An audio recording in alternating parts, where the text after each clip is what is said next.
Hello, Tess. We got a video request, and as always, if you have a question or want me to do a video on any topic, I will do topics on albino rats if you want, as long as you pay me.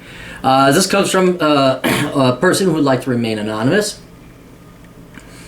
And should I call anonymous people it, as to not to give away their gender, to remain truly anonymous? We'll just say she writes. Hey Aaron, I enjoy your videos and read both Worthless and Enjoyed the Decline and found advice be both helpful and entertaining to listen to. Could you do a quick video request and keep me anonymous? I'll pay whatever you charge. Only identify now. My question is, do you think going to pre-med route and becoming a physician is worth it with all the changes going into the industry? I know you've mentioned in other videos that this is the route you would have taken and that it's always an in-demand job, and I found your other video helpful about joining the military to pay for education and training helpful. It's something I strongly consider doing myself. Oh yeah, if you're going to go, have the military pay for it. There's the easy way and the hard way. I mean, you choose. Work hard, pay your own bills. What are you, crazy?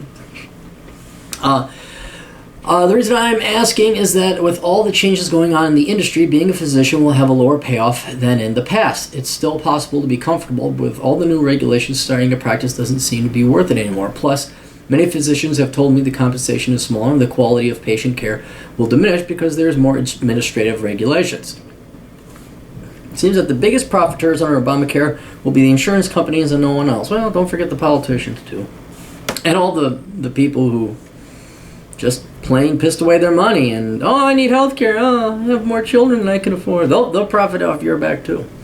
Most doctors have told me that going into medicine these days is only worth it if you really love it. Personally, I don't know what else I would want to do. I know I'm young and naive and have yet to experience the full toll of this path. Of course, if it falls through, then I just finished school, biochemistry degree. Join the military anyway. Okay, and maybe do research. What are your views on this subject? It's a long, grueling route. There's a shortage of primary care doctors in this country, yet there doesn't seem to be much incentive to make that kind of sacrifice anymore. Thanks for your time. So here is, and this is just my take. Your pay is going to be less. You're going to have to, if anything, talking to the doctors I've known, they hate dealing with insurance. They hate dealing with the regulations. Dealing with Medicare and Medicaid, that's the part they hate because they can't get their fucking work done. And they're not lying. And, like the lawyers today are saying, 80% of lawyers said if they do it again, they wouldn't have gone into law or something like that. I'd be curious to see what the doctors say. That being said, still, doctors have a selection bias. I don't know what else to call it. They've gone down that path, and then the grass always looks greener on the other side. They've never suffered poverty either. See, and that's something let's see if they do a decade of poverty living in a basement. See if that doesn't change their mind. See if they're if they say, okay, I'll go back and be a doctor with all the pain-assery that was entailed.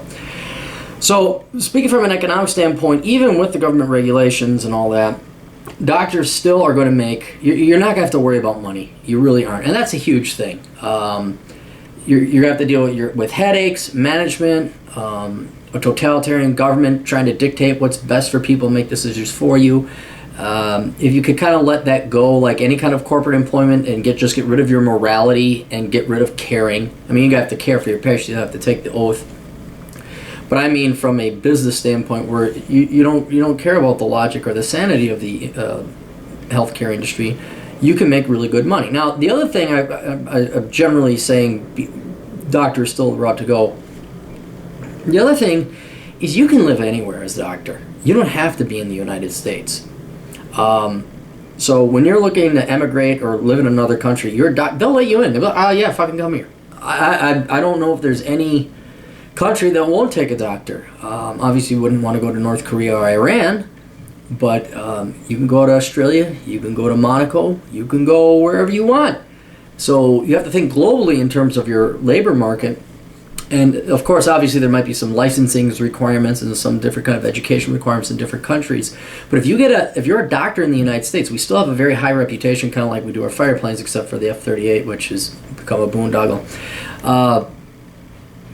If you are a doctor in the United States, that is going to open doors at least in 100 of the 180 odd countries on this planet. And then another thing that I would recommend, only because I talked to a doctor and she did this, or she did she was doing this kind of halfway, but then she says if she were to do it again, she would go into facial surgery or not reconstructive, but like the vanity, like boob jobs and tummy tucks and facials and nose jobs. That's what she would do. And the reason why, it's typically not covered under insurance. You don't have to deal with the fucking insurance company. Medicare isn't in that fucking field. It's pretty much just all cash. And if you get into that racket, or some kind of specialty that is not falling under, like removing the spider veins and stuff like that, something that doesn't fall under Medicare or Medicaid, you can be a doctor and avoid all that bullshit.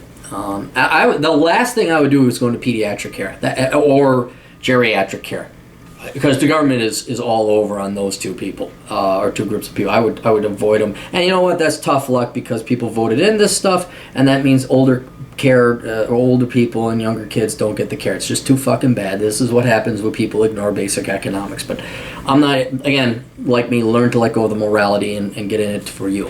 Finally, one thing I would recommend, talk to more doctors, see what they think. I'm an economist. I can only tell you what I see from a mathematical standpoint, starting salaries and labor, and yes, it is worth it, and blah, blah, blah. I can tell you that overseas you'd be in demand. But, talk to doctors. See what, they are the ones that lived it. I haven't. So I would go talk to a bunch of doctors if you can, see what they recommend.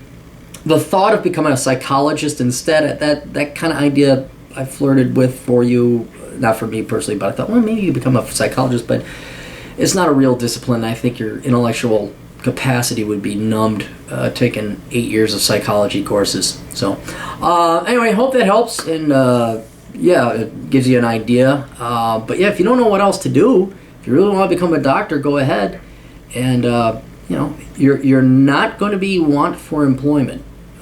Might be a little bit of headaches, but you could certainly do a lot worse. Toodles.